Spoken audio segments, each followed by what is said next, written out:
नमस्कार, जय हिंद दोस्तों। स्वागत है आपका अपने YouTube channel current affairs by Divyanshu. Eduteria Bihar वस्तुनिष्ठ की बुक को हम लोग कंप्लीट कर रहे हैं। तो आज के इस वीडियो में हम लोग चैप्टर नंबर 14 को डिस्कस करेंगे और इससे पहले जो है 13 नंबर सेट तक आपको कंप्लीट करवा दिया गया है। अगर वीडियो आपने अभी तक नहीं देखा है तो तनाव लेने की आवश्यकता नहीं है, चैनल पर जाइए, अलग से प्लेलिस्ट बना दिया गया है, उसमें जाकर आप सारे वीडियो को एक साथ देख सकते हैं। इसके अलावा एडुटेरिया के द्वारा जो AEDO 2.0 टेस्ट सीरीज़ लाई गई है उसके GS के सेट और हिंदी के सेट भी हमारे चैनल पे करवाया जा रहा है BPSC AEDO के लिए। और आज का ये जो सेट है इसके लिए आप जिस भी परीक्षा में शामिल होना चाहते हैं, चाहे वो BPSC CSE हो, BPSC TRE हो यानी टीचर वाला एग्ज़ाम हो, AEDO हो या फिर बिहार जुडिशियरी हो, इसके अलावा CGL 4 हो, है ना, CGL 4 हो या फिर 10+2 हो, तो जिस भी एग्ज़ाम में ये जो बिहार स्पेशल से संबंधित प्रश्न पूछे जाते हैं उन तमाम परीक्षाओं के लिए महत्वपूर्ण है आपके लिए आज का सेशन। तो आइए सेशन की शुरुआत करते हैं। चैप्टर नंबर 14, पहला क्वेश्चन दिया गया है कि वर्तमान में राज्यपाल का वेतन कितना है। तो वर्तमान में राज्यपाल का वेतन जो है वो 3.5 लाख रुपया है, ठीक है। और राज्यपाल का वेतन जो है वो राज्य के संचित निधि पर भारित होता है, राज्य के संचित निधि पर यह भारित होता है, ध्यान रखिएगा। और इनके कार्यकाल के दौरान जो है वेतन और भत्तों में कोई हानिकारक परिवर्तन नहीं किया जा सकता, यानी हानिकारक यानी कि घटाया नहीं जा सकता है, ठीक है। और 7वें संविधान संशोधन जो किया गया था 1956 में, इसके अनुसार एक ही व्यक्ति जो है वो 2 या 2 से अधिक राज्यों के राज्यपाल हो सकते हैं, ठीक है। अगला क्वेश्चन है कि राज्य वित्त आयोग का गठन किसके द्वारा किया जाता है। तो राज्यपाल के द्वारा किया जाता है ये, और इसका जो उल्लेख है आपको संविधान के अनुच्छेद 241 में मिलेगा। और ये क्वेश्चन जो है मतलब इस अनुच्छेद से रिलेटेड क्वेश्चन BPSC CSE में पूछा जा चुका है, ठीक है। और ये जो राज्यपाल हैं वित्त आयोग का गठन हर 5 वर्ष में करते हैं, ठीक है, यानी कि 5 वर्ष के लिए वित्त आयोग का गठन राज्यपाल महोदय के द्वारा किया जाता है। और यह आयोग जो है वो पंचायतों और नगर पालिकाओं की जो वित्तीय स्थिति होती है उसकी समीक्षा करते हैं, ठीक है, वित्तीय स्थिति की समीक्षा करते हैं। और एक चीज़ और ध्यान रखिएगा कि यह जो है राज्य और स्थानीय निकायों के बीच राजस्व के वितरण की सिफारिश भी करते हैं, ठीक है। अगला है कि विधानसभा सदस्य बनने हेतु योग्यताएं क्या होनी चाहिए। तो वो भारत का नागरिक होना चाहिए, कोई लाभ के पद पर ना हो, 25 वर्ष की आयु पूरी कर चुका हो, ठीक है। तो उपयुक्त में से एक से अधिक इसका सही जवाब है। और उसका नाम जो है वो राज्य की मतदाता सूची में दर्ज होना चाहिए, ये भी ध्यान रखिएगा, ठीक है। जो भी चुनाव लड़ना चाहते हैं उसका जो नाम है वो राज्य का जो मतदाता सूची होगा उसमें नाम जो है दर्ज होना चाहिए, है ना। चलिए अगला क्वेश्चन है विधानसभा के कार्यकाल संचालन हेतु गणपूर्ति कुल सदस्य का कितना होना चाहिए। तो ये 1/10 होना चाहिए। ऑप्शन नंबर बी जो है सही जवाब है। यदि सदस्य संख्या बहुत कम है तो कम से कम 10 सदस्यों की उपस्थिति जो है वो अनिवार्य है। और पूरम को जो कोरम है, ठीक है, कोरम पूरा ना होने पर अध्यक्ष जो है वो सदन को स्थगित कर सकता है, ठीक है। वैसे अगर गणपूर्ति पूछा जाए तो 1/10 या 10% कह सकते हैं। विधान परिषद का कार्यकाल कितने दिनों का होता है। तो उपयुक्त में से कोई नहीं, क्यों, क्योंकि विधान परिषद एक स्थायी सदन है। जैसे राज्यसभा स्थायी सदन है उसी तरह जो है विधान परिषद स्थायी सदन है। इसको कभी भी विघटित यानी विघटन इसका नहीं किया जा सकता है ना। ये जो 6 वर्ष आप देख रहे हैं, कई लोगों को आप लोगों को लग रहा होगा कि 6 वर्ष, तो ये ध्यान रखिए ये 6 वर्ष उसके सदस्य का कार्यकाल होता है ना, सदस्य का कार्यकाल होता है। और इसके सदस्य जो हैं प्रत्येक 6 वर्ष में सेवानिवृत्त होते हैं। और मतलब प्रत्येक, अगर ये तो हो गया एक सदस्य का कि हर एक सदस्य जो है वो 6 वर्ष में सेवानिवृत्त हो जाएगा। एक पॉइंट और इम्पोर्टेंट है कि प्रत्येक 2 वर्ष में इसके 1/3 यानी 1/3 सदस्य जो हैं वो सेवानिवृत्त हो जाते हैं, ठीक है। कार्यकाल पूछा जाएगा तो कोई कार्यकाल नहीं, ये एक स्थायी सदन होता है, इसका कभी भी विघटन नहीं किया जाता है। बिहार पंचायती राज अधिनियम के अंतर्गत ग्राम पंचायत के गठन हेतु गांवों की कितनी जनसंख्या होना अनिवार्य है। तो ग्राम पंचायत के गठन हेतु गांव की जो जनसंख्या होनी चाहिए वो 7,000 होनी चाहिए, ठीक है। 7,000 औसत जनसंख्या पर एक ग्राम पंचायत का गठन किया जाता है। और लगभग जो है 500 जनसंख्या पर, 500 औसत जनसंख्या पर एक ग्राम पंचायत सदस्य यानी कि वार्ड जिसे आप कहते हैं वार्ड चुना जाता है। मुखिया का चुनाव जो है प्रत्यक्ष रूप में होता है, आपको पता ही होगा, क्षेत्रीय मतदाताओं के द्वारा। अगला है राज्य महिला आयोग के सदस्यों का कार्यकाल कितने दिनों का होता है? तो ये 3 वर्ष का होता है। ठीक है, राज्य महिला आयोग के अध्यक्ष और सदस्य का भी अधिकतम कार्यकाल जो है, सिर्फ ये यहाँ पर सदस्य भी और अध्यक्ष भी नोट कर लीजिए। ठीक है, अध्यक्ष भी मैक्सिमम जो है वो 3 वर्ष का होता है। और इनका मुख्य कार्य क्या होता है? तो महिलाओं के अधिकारों का संरक्षण और उन्हें उत्पीड़न से रोकना, है ना, उत्पीड़न से रोकना। और आयोग जो है, ये राज्य महिला आयोग की जो बात की जा रही है, ये आयोग अपनी वार्षिक रिपोर्ट जो है वो राज्य सरकार को सौंपता है। ये क्वेश्चन भी इंपॉर्टेंट है, राज्य सरकार को ये सौंपता है, केंद्र सरकार को नहीं। अगला है कि कौन सी पंचवर्षीय योजना के दौरान बिहार में जयप्रकाश रोजगार गारंटी योजना का आरंभ किया गया था? तो ये 10वीं पंचवर्षीय योजना थी। ठीक है, इसका 10वीं पंचवर्षीय योजना का कार्यकाल क्या था? तो 2002 से 2007। और इसका उद्देश्य क्या था? तो जो ग्रामीण बेरोजगार हैं, ग्रामीण बेरोजगारों को साल में कम से कम 100 दिन का रोजगार उपलब्ध करवाना। ठीक है, और यह योजना जो है वो जयप्रकाश नारायण के जयंती वर्ष के उपलक्ष्य में शुरू की गई थी। अगला क्वेश्चन है, निम्नलिखित में से कौन सा जिला पटना प्रमंडल के अंतर्गत आता है? तो कौन सा जिला है? तो ये कैमूर भी है, बक्सर भी है और नालंदा भी है। तीनों जो है वो पटना प्रमंडल के अंतर्गत आता है। इसके अलावा कुछ नोट करना चाहें तो पटना भी है ना, पटना भी है, भोजपुर भी है। जो 10 मिनट शो हम लोगों का चल रहा है उसमें इन सारी चीज़ों को बहुत अच्छे से कवर किया गया है। इसके अलावा नोट कर सकते हैं आप, रोहतास भी है ना, रोहतास भी है। ठीक है, अगला क्वेश्चन पूछा जा रहा है कि बिहार के पहले निर्दलीय मुख्यमंत्री कौन थे? तो बिहार के पहले निर्दलीय मुख्यमंत्री थे महामाया प्रसाद सिन्हा, और ये जो है 1967 में मुख्यमंत्री बने थे। बिहार के पहले गैर कांग्रेसी भी थे ये, है ना, बिहार के पहले गैर कांग्रेसी मुख्यमंत्री थे और निर्दलीय भी थे। ठीक है, निर्दलीय थे ये, है ना, निर्दलीय मुख्यमंत्री थे। उनके शासनकाल को जो है वो क्रांतिकारी सरकार के रूप में जाना जाता है। और वे जो हैं, मतलब महामाया प्रसाद जो हैं वो जन क्रांति दल से जुड़े हुए थे। पूछा जा सकता है, नोट कर लीजिए, जन क्रांति दल से जुड़े थे, लेकिन निर्दलीय उम्मीदवार के रूप में लोकप्रिय थे ये। अगला क्वेश्चन है, राजेंद्र प्रसाद को किस वर्ष सर्वोच्च सम्मान भारत रत्न से सम्मानित किया गया था? तो 1962 में इन्हें जो है भारत रत्न से सम्मानित किया गया था। और ये कब हुआ था? तो उनके राष्ट्रपति पद के हटने के बाद, मतलब राष्ट्रपति पद से जब हटे थे तब 1962 में इन्हें भारत रत्न दिया गया था। और वे भारत के पहले राष्ट्रपति हैं, आपको पता ही है, राष्ट्रपति थे और संविधान सभा के स्थायी सदस्य थे, स्थायी अध्यक्ष स्थायी अध्यक्ष भी रहे हैं। इन्हें जो है देश रत्न बोला जाता है और अजात शत्रु भी बोला जाता है। अजात शत्रु, ये सब उपनाम है। इन देश रत्न और अजात शत्रु उपनाम से जाना जाता है। यहाँ तक कि बीपीएससी का जो सिविल सर्विसेज एग्जामिनेशन है उसमें भी उपनाम से संबंधित क्वेश्चन पूछे गए हैं। ठीक है, तो ये ध्यान रखिएगा। बिहार में गंगा नदी की लंबाई कितनी है? तो ये 445 किलोमीटर है। और आपको पता है बिहार में गंगा नदी जो है वो काफ़ी महत्वपूर्ण नदी है। पूरे बिहार को लगभग ये 2 भाग में बांटती है, बिहार के बीचों बीच से गुजरती है। पूछा जाएगा कि बिहार के कितने ज़िलों से गंगा गुजरती है? तो 12 ज़िलों से जो है गंगा गुजरती है, यानी कि 12 ज़िले जो हैं वो गंगा के किनारे स्थित है बिहार में। और सबसे अधिक लंबाई पूछी जाएगी कहाँ पर है? तो सबसे अधिक लंबाई जो है वो पटना में है। बिहार में गंगा इंटर कहाँ पर करती है? तो ये बक्सर जिले के चौसा में प्रवेश करती है। ठीक है, चलिए अगला क्वेश्चन है, निम्नलिखित में से किस जलप्रपात को खादरकोह के नाम से जाना जाता है? तो ये दुर्गावती जलप्रपात को जाना जाता है। ठीक है, दुर्गावती जलप्रपात को जो है वो स्थानीय स्तर पर खादरकोह के नाम से जाना जाता है। और ये दुर्गावती जलप्रपात अगर पूछ लिया जाए कहाँ पर है तो ये रोहतास में है।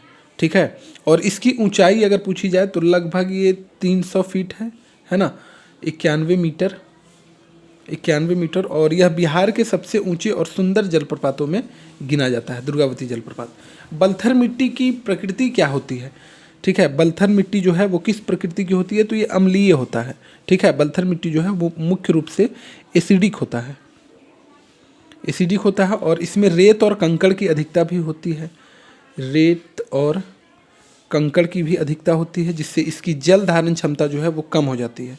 एक चीज़ ध्यान रखिएगा कि यह मिट्टी जो है मुख्य रूप से कैमूर, ठीक है, कैमूर और गंगा के जो दक्षिणी हिस्सा है, ठीक है, साउथ मैदान के संगम वाले क्षेत्र में ये ज़्यादा मिलती है। ठीक है, अगला क्वेश्चन है बांगर मिट्टी में किसकी प्रधानता अधिक होती है। तो इसमें बांगर मिट्टी में जो है, बांगर मिट्टी बोला किसको जाता है, तो जो पुरानी खादर होती है ना, पुरानी खादर मिट्टी होती है, पुरानी खादर मिट्टी, इसी को बांगर बोला जाता है। पुरानी जो जलोढ़ मिट्टी होती है, माफ़ कीजिएगा, पुरानी जलोढ़ मिट्टी, ठीक है, पुरानी जलोढ़ मिट्टी। नई जलोढ़ मिट्टी को खादर बोला जाता है और पुरानी को बांगर। तो इसमें प्रधानता सबसे अधिक जो है पोटास की होती है, सबसे अधिक पोटास इसमें यानी प्रचुर मात्रा में पाया जाता है। और इस मिट्टी में नाइट्रोजन और फॉस्फोरस की कमी होती है, ध्यान रखिएगा, नाइट्रोजन और फॉस्फोरस की कमी होती है। और यह मिट्टी जो है वो कम उपजाऊ होती है, बांगर है, पुरानी जलोढ़ है, ठीक है, कम उपजाऊ ये होती है, कम उपजाऊ मिट्टी ये होती है क्योंकि, और इसमें जो है चूना पत्थर के कंकड़ भी पाए जाते हैं, ये भी चीज़ ध्यान रखिएगा, चूना पत्थर के कंकड़ भी पाए जाते हैं, है ना। किस वर्ष बिहार में भीषण भूकंप आया था। तो बिहार में भीषण भूकंप जो है 1934 में आया था और ये बिहार के इतिहास का सबसे विनाशकारी भूकंप में से एक है ना, जो कि 1934 में कब, 15 जनवरी को आया था, है ना। इसकी तीव्रता रिएक्टर स्केल पर जो है वो 8.1 मापी गई थी, ध्यान रखिएगा। और इस भूकंप ने मुंगेर और मुजफ्फरपुर को सबसे ज़्यादा नुकसान पहुंचाया था।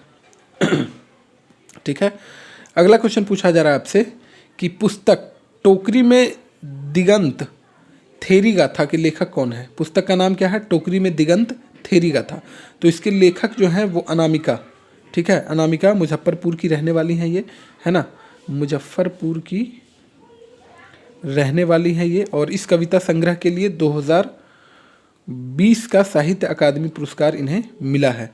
और यह जो है हिंदी कविता के लिए साहित्य अकादमी जीतने वाली पहली महिला लेखिका बनी थी। इस पुस्तक में जो है वो प्राचीन बौद्ध भिक्षुओं के संघर्ष का आधुनिक संदर्भ हमें देखने को मिलता है। मुख्यमंत्री कोसी मलबरी योजना के अंतर्गत कितने जिलों का चयन किया गया है।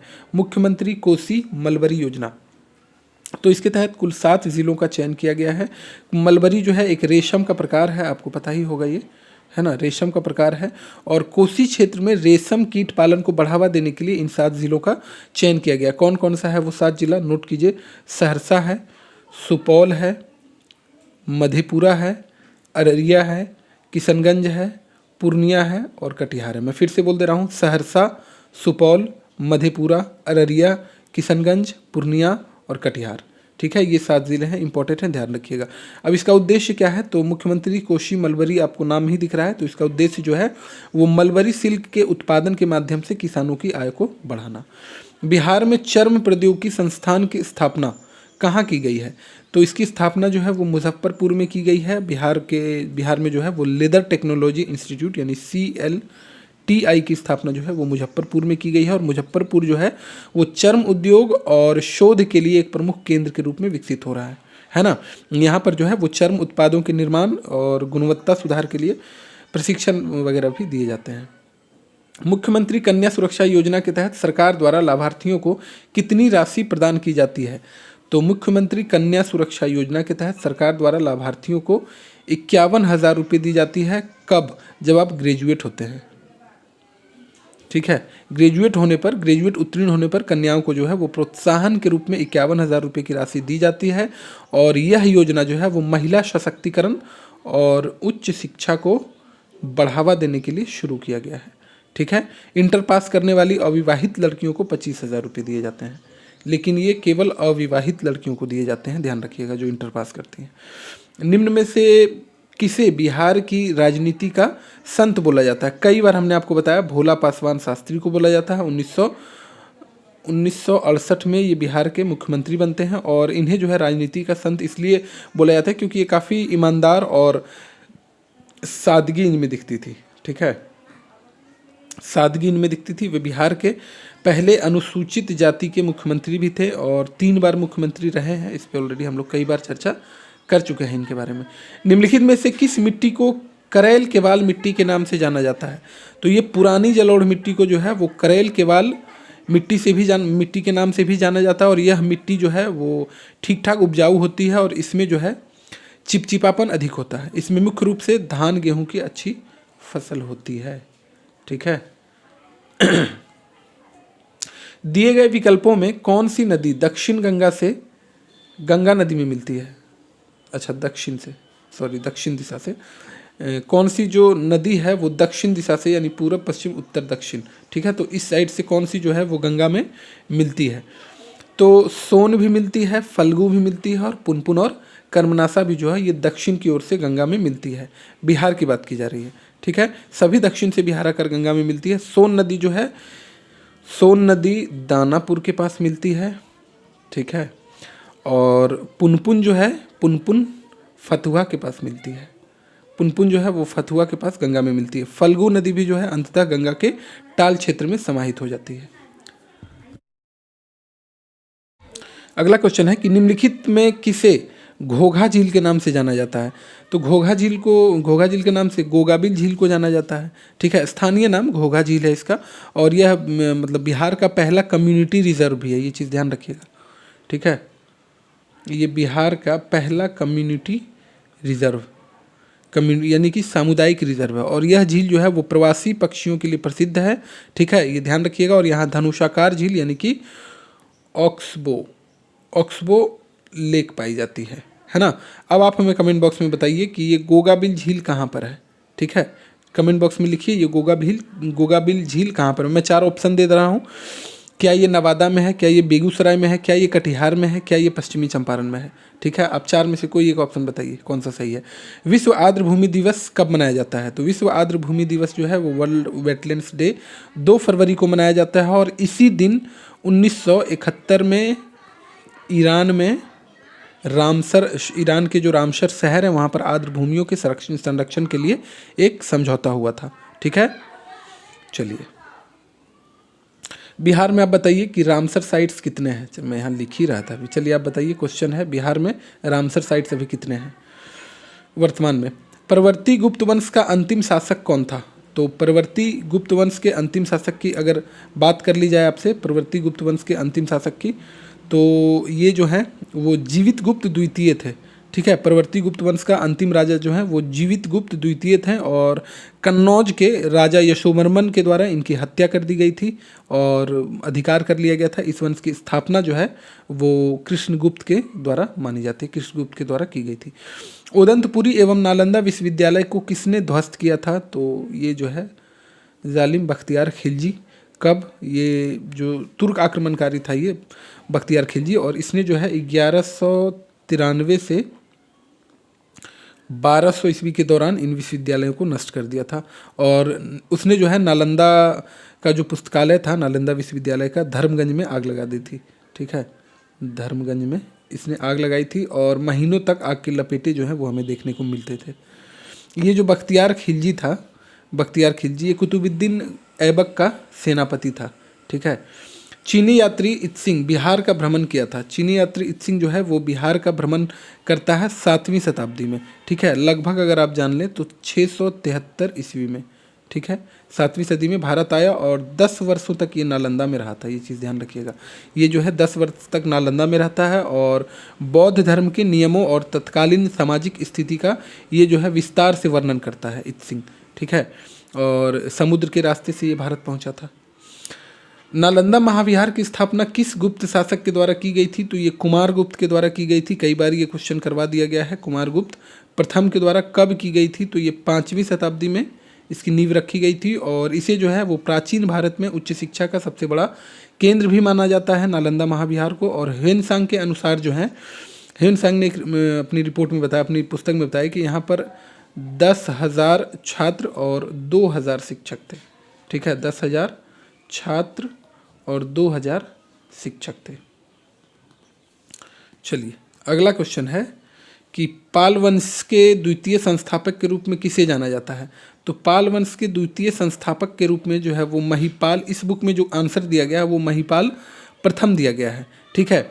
लेकिन कुछ ऐसी भी पुस्तक हैं, कुछ ऐसी भी साक्ष्य हैं जहाँ से हमें ये जानकारी मिलती है कि पाल वंश को जो है फिर से स्थापित करने और साम्राज्य का विस्तार करने के कारण जो है वो धर्मपाल को माना जाता है, ठीक है। धर्मपाल जो है एक प्रमुख शासक थे, और उन्होंने ही विक्रमशिला विश्वविद्यालय की एक तरह से स्थापना जब हुई थी उसके बाद उसका प्रचार प्रसार इनके द्वारा किया गया था। लेकिन इस बुक में जो दिया गया है वो महिपाल प्रथम दिया गया है, और ये भी सही है क्योंकि कुछ इतिहासकार जो है वो महिपाल प्रथम को द्वितीय संस्थापक के रूप में मानते हैं। ठीक है, लेकिन साम्राज्य विस्तार की बात होगी तो इसमें धर्मपाल की, माफ़ कीजिएगा, धर्मपाल की मुख्य भूमिका हमें देखने को मिलती है। ठीक है, ये देवपाल में गलती से टिक कर रहा था, ये धर्मपाल था। तो इस बुक में ये दिया गया है, आप बताइएगा जरा गूगल करके कि इन दोनों में से कौन सा करेक्ट आंसर है। ठीक है, इस बुक में ये दिया गया है। देवपाल ने जावा के शासक बालपुत्र देव के अनुरोध पर किस स्थान पर एक बौद्ध महाविहार की देखरेख के लिए 5 गांव अनुदान में दिए थे। ये क्वेश्चन शायद पीछे के सेट में भी हमने किया था कि किसके द्वारा दिए गए थे।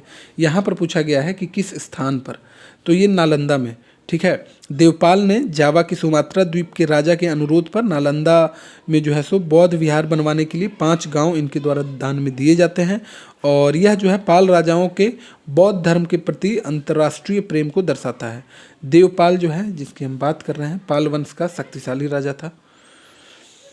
मनेर में स्थित मखदूम शाह दौलत का मकबरा बिहार में मुगल स्थापत्य कला का सर्वश्रेष्ठ उदाहरण है। ठीक बात है। यह मकबरा किसके द्वारा निर्मित करवाया गया था, तो ये इब्राहिम खान के द्वारा निर्मित करवाया गया था। और कब निर्मित करवाया गया था, तो ये काफ़ी पुरानी बात है, 1616 में इसे बनवाया गया था। और ये मकबरा जो है वो लाल पत्थर से बना है। ठीक है, ये मकबरा जो है वो लाल पत्थर से बना है, और इसे छोटी दरगाह भी बोला जाता है, छोटी दरगाह भी बोला जाता है। और अगर आपसे पूछा जाए कि ये बनवाया कब गया था, उस समय मुगल शासक कौन थे, तो उस समय मुगल शासक जो है वो जहांगीर था।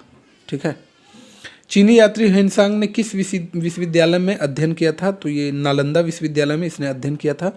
ठीक है, और 5 साल तक ये जो है 5 वर्ष तक बौद्ध योग शास्त्र का इसके द्वारा अध्ययन किया गया था। उस समय नालंदा के कुलपति कौन थे, ये भी क्वेश्चन पूछा जाता है। तो उस समय नालंदा के कुलपति जो थे वो शीलभद्र थे। ठीक है, ये ध्यान रखिएगा, शीलभद्र थे। और वह हर्षवर्धन के शासनकाल में भारत आया था। ह्वेनसांग जो है पूछा जाता है किसके शासनकाल में भारत आया था, तो ये हर्षवर्धन के शासनकाल में भारत आता है। ठीक है, कर्नाट वंश का पूर्णतः अंत कब हुआ था, तो ये 1378 में कर्नाट वंश, कहाँ गया ये, 1 मिनट, कर्नाट वंश, 1 मिनट,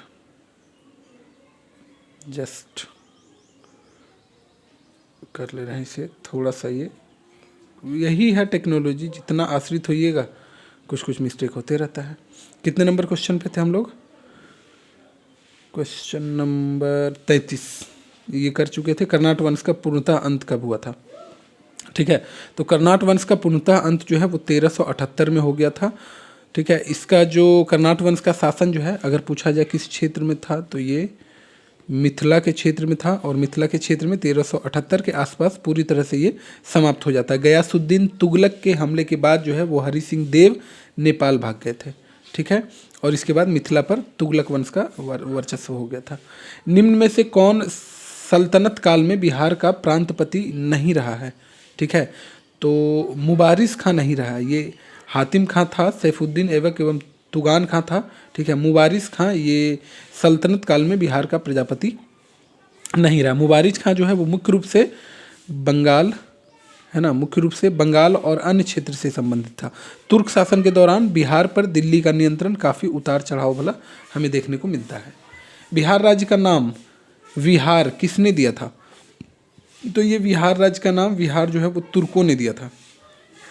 ठीक है, 12वीं शताब्दी के अंत में तुर्क आक्रमणकारी जो है वो बौद्ध विहारों की अधिकता के कारण इसे विहार कहते थे।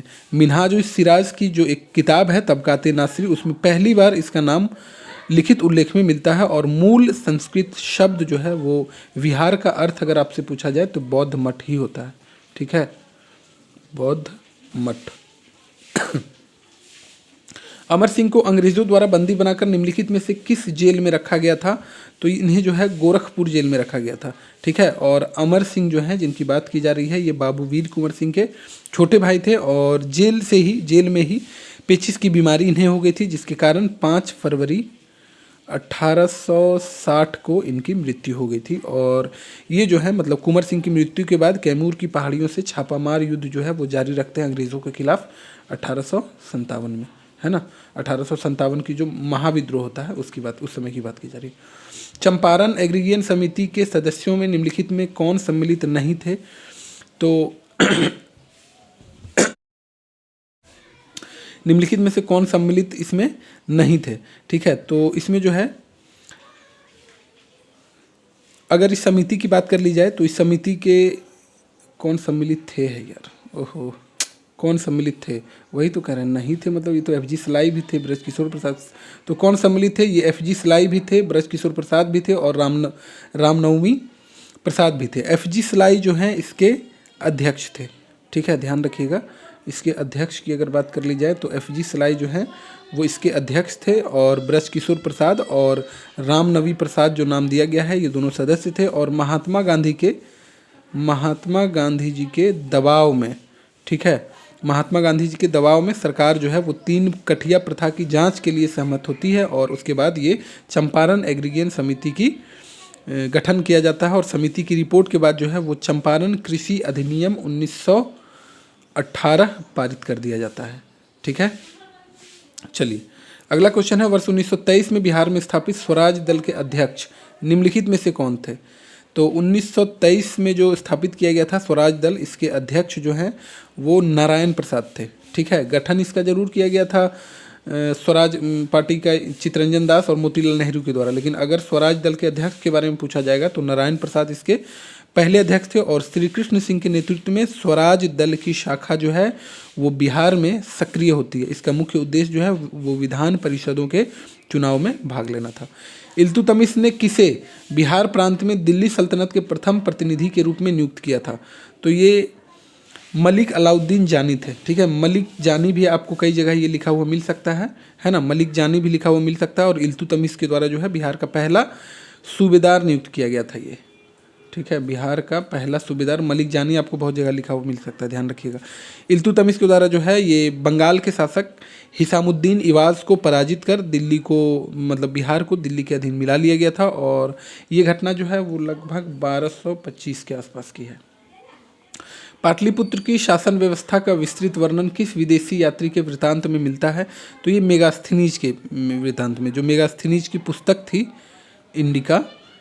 इंडिका में जो है वो पाटलिपुत्र के नगर प्रशासन का वर्णन मिलता है। और इसके द्वारा बहुत सारे चीज़ बताए गए। तो इसने बताया कि प्रशासन जो था वो 6 समितियों द्वारा चलाया जाता था, और प्रत्येक समिति में जो है वो 5 सदस्य होते थे।